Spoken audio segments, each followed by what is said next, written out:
Panasonic, the heart of your system.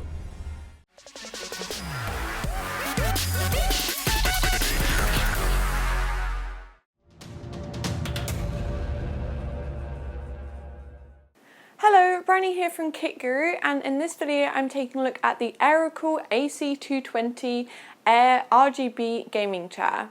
Yes folks, it's finally happened and you can buy a gaming chair that features RGB lighting. I mean, it was bound to happen at some point. It comes with a suggested retail price of £270, although I have seen it for sale slightly less at £240. To kick off the start of the video, I'm going to jump back in time and we'll take a look at how I found the assembly of this chair. The chair arrived in a big box with everything wrapped in plastic or bubble wrap to keep it safe during shipping.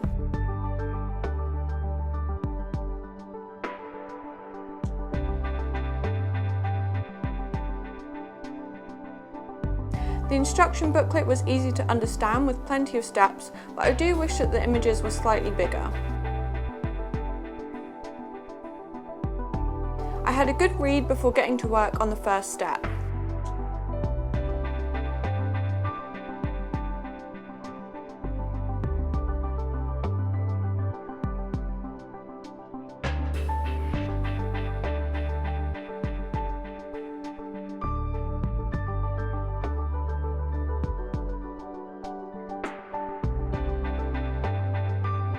For some reason, I did really struggle to get the screw packet open and bits of cardboard were sort of flying off everywhere.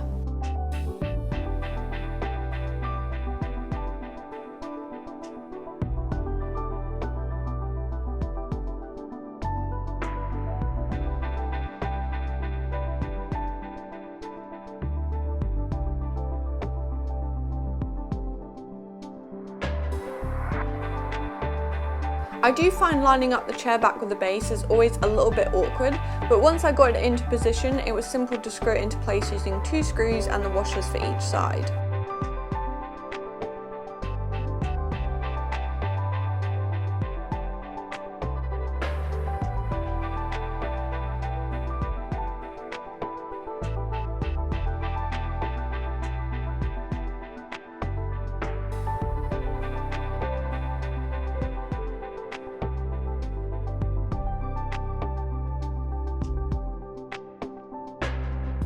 I then put the covers into place, which is a little bit fiddly, but I managed to line them up and screw them both on eventually.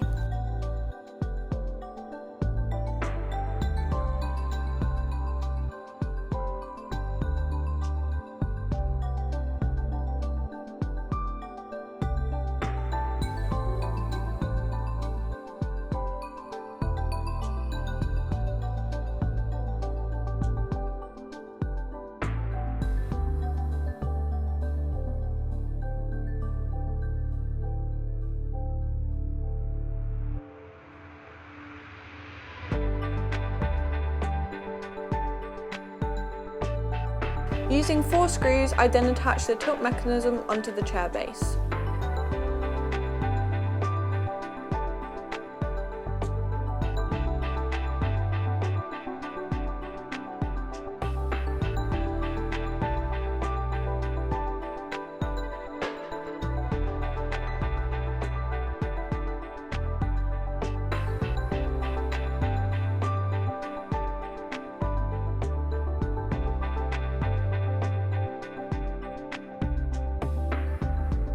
The 5 wheels went into the wheelbase pretty easily, and I placed the hydraulic mechanism into the base before slipping the cover over the top. The next step was to connect the top of the hydraulics with the seat, which I do normally find quite difficult, but thankfully it went on during my second attempt. I then went about attaching the 2 pillows. I clipped the neck pillow through the back of the chair, and the lumbar pillow was also straightforward to attach by slipping the 2 straps around the back and clipping them into place.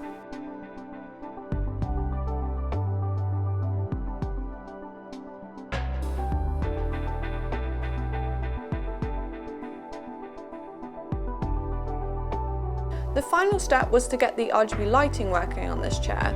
I screwed in each of the 4 tubes into the RGB controller and then fetched my USB power bank to power the lighting.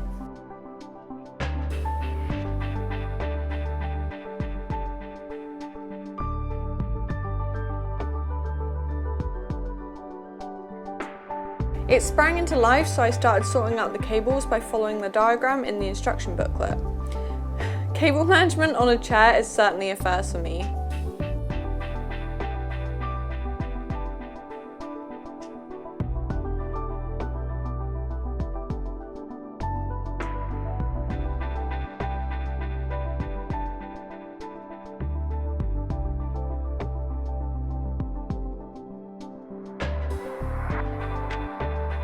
I then put the supply battery into the RGB controller and flipped the chair back over.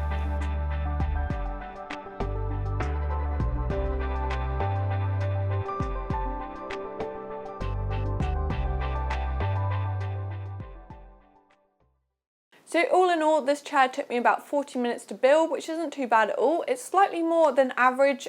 When I normally build a gaming chair, it takes me about 30 minutes.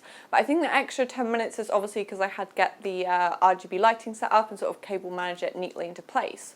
So I've been using this chair sort of like on and off for quite a while now. I do spend very long hours sat on my desk, like when I'm working, when I'm gaming, basically from when I get up in the morning until when I go to bed at night, and basically sat in front of my computer, because even when I finish working, I'll probably like sit there and play some games afterwards. So I do definitely spend more time in front of my computer than like the average person.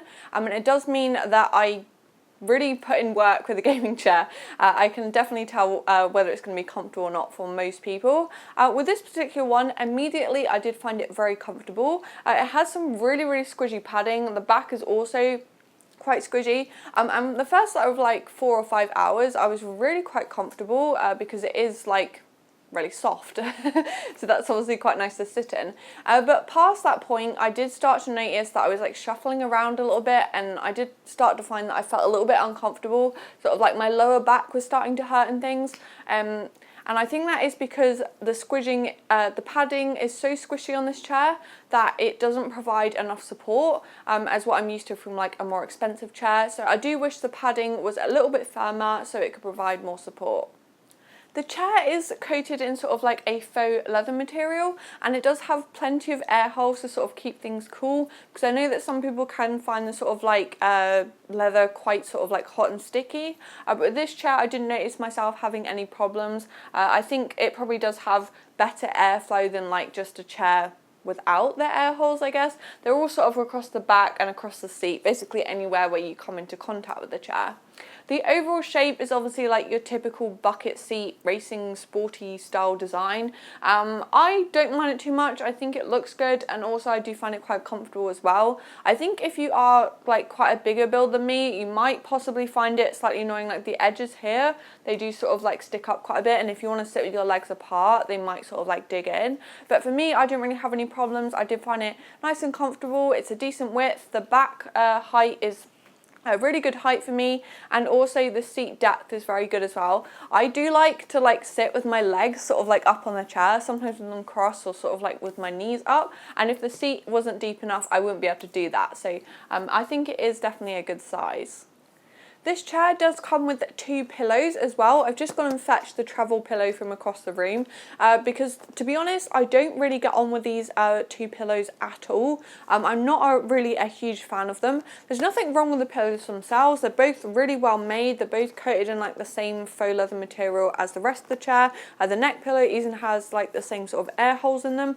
I just found them like too hard and uncomfortable. They do attach to the chair nicely with like 2 elastic straps, and the lumbar pillow has this sort of like really nice embroidery on it, but I just couldn't get on with it at all. I had to remove the lumbar pillow almost immediately because when I went to sit in the chair, it was just really like hard and uncomfortable, and it was just like digging into my back and making me sit at a really awkward angle. The neck pillow is a little bit easier to get along with. I was originally using it quite a bit at first, but I started to notice that my neck was sort of hurting and it was quite sort of uncomfortable to lean my head back on. I think it's just like a little bit too hard. Like I just don't find it comfortable. I wish it had sort of like a softer filling, or maybe it's just a little bit too overstuffed. Either way, I wasn't a huge fan. I do like the sort of like design they've gone for. It's very sort of like innovative. I haven't seen it on this style of gaming chair before, so you can sort of like use it as a travel pillow. You don't have to just sort of like strap it onto the back of the chair, but ultimately it was too hard and I did have to stop using it. The AC220 does have plenty of adjustability. You would sort of expect it from this style of chair. They tend to give you plenty of options when it comes to how you want to sit in it, and obviously this chair is no exception. On the right hand side you have like a handbrake style lever, and if you pull that you can recline all the way back up to 180 degrees, so you're effectively like lying flat as if you're on a bed. Underneath on the right hand side there's also a single lever, and that adjusts the height of the chair and also locks and unlocks the rocking tilt mechanism. If you unlock that you can recline a further 18 degrees, effectively putting your head below your legs as if you're like a bat or something. It does definitely feel a little bit weird. Also you can adjust the sort of like strength of the rocking tilt mechanism depending on what sort of weight you are, just by twisting a knob that's underneath the chair. The Class 4 gas lift on this chair, which is basically sort of like the highest standard you could get, and it's definitely something you want to look at when you're looking for a chair. It can be adjusted up to a height of 80mm, and this chair is actually quite a bit shorter than other gaming style chairs I've tested. I definitely think it's tuned more towards a shorter person. Me, for example, I'm 5'7", and on this chair's highest setting, my feet only sort of just about touch the floor, whereas normally on a gaming style chair that I've tested, on the lowest setting my feet only just about touch the floor, so it sort of gives you an idea how much shorter this chair is than sort of other chairs that are out there. On its lowest setting it goes like all the way to the floor. I did find that a little bit too short for me, but it will definitely suit shorter people, and also if you have quite a low desk as well you can obviously make sure that the chair actually goes underneath it. Whereas with some chairs, when I had a shorter desk than I do now, I did notice some of them wouldn't actually fit underneath, which is slightly annoying. Also the armrests on this chair are adjustable, so they're sort of made of like a sort of, they look like they're made of hard plastic, but they have a little bit of give to them. It's sort of like a hard foamy material. Using a button you can adjust the height of them so they go up and down, and then also you can sort of like swizzle them inwards and outwards as well. They don't have a button on that, so I do find they turn a little bit easily for my liking. It can get slightly annoying like when you go to lean on it and then like fires off and moves your elbow, but it is nice that the option is there. I think that the overall build quality of this chair is pretty good. At 21 kilograms, it's not as sort of like heavy duty and sturdy as some of the more premium gaming chairs that I've tested, but I definitely think that it is pretty decent. It does feel well built, and I think it should sort of hold up to a hard life. It also has a maximum weight limit of up to 150 kilograms, so you can also tell that it should be pretty strong as well. The leather that they've used for the upholstery is a reasonable thickness, and also the stitching that holds it all together feels nice and neat and well done. Also, there's no sort of like frayed edges or bits that look like they're going to come undone. The wheelbase is made of plastic as opposed to metal, but it does feel like a very thick, sturdy plastic. And also I think the size of the wheelbase is pretty good. It is spread out nicely, and it also is a decent weight, so it doesn't feel like the chair's going to tip over or anything. The wheels are also made of plastic. They're actually quite big wheels, and I did find that they glide really nicely on hardwood or on carpet as well. I think the aesthetics of this chair is probably one of its most standout features. At first, it's not hugely exciting. It's a little bit unoriginal with like that sort of sporty bucket shape that you see on a lot of gaming chairs. It's also plain black as well. I mean, it does have a few sort of like carbon fiber panel accents that I quite like, and it does have some nice embroidery and things. But definitely the main standout feature is that it has this like crazy RGB lighting. I think it's either a case of you love it or you hate it, and I do think it looks pretty cool. Around the edge of the chair there's a fibre optic strip that actually feels pretty solid and is surprisingly bright as well. All of the lighting is controlled using this RGB remote controller, and the range on this thing is actually surprisingly good. I can change the lighting from like across the other side of the room, quite a few meters away. You do have to make sure that you've got it in the right spot. You do have to point it like right at the IR receiver, otherwise it doesn't really pick it up. But all in all it is pretty good, and there is 16 different colours to choose between, and also 4 different effects as well. So you've got a flash, a strobe, a fade and a smooth, and you can also change the sort of like speed on those as well. As you saw during my assembly, the RGB lighting does require a USB power bank in order to function. It doesn't actually come supplied with the chair. I asked Aerocool why this is, and they said it's just because of the shipping restrictions with like batteries and things, which does definitely make sense, and I think they are pretty easy to get hold of. You can get them pretty cheap and things. Surprisingly, the chair doesn't actually drain too much battery life either. I've got a 9600 milliamp hours power bank, and it actually seems to last all day. The only reason that I found out why it died is because I left it on overnight accidentally, and then it obviously ran out of charge. But you can get those like pretty big power banks. There's quite a big pouch under there for you to put a large power bank in, and I think the RGB lighting would probably last for several days without needing to charge it. So the RGB lighting on this chair is obviously completely functionless, but I do actually quite like it. You don't really notice it when you're sitting in the chair, but it definitely looks pretty cool, and everything else is RGB, so why the hell not? So overall, what do I think of the AC220 Aerocool gaming chair? I actually do quite like it. At this price point, I do think it's pretty good. You obviously have to pay a bit extra for that RGB lighting, but I think it is obviously the main reason to buy this chair is that it does feature RGB lighting. It's pretty comfortable if you're not using it for crazy amounts of time like I am, and also I think the overall construction is pretty good. Probably not as sturdy as like a more expensive gaming chair, but I do definitely think it's going to last a long period of time, and if you're looking for a crazy RGB gaming chair that's going to stand out for the crowd, then I think this one is definitely one to consider. Hey past Briony. Yes, future Briony. Can you help me end this video? Yeah, sure. If you like this video from Kit Guru, make sure to give it a thumbs up. If you'd like to see more from Kit Guru, make sure to hit the subscribe button. And also remember to press the bell icon as well, and you'll get a notification every time a new video goes live. Thank you for watching.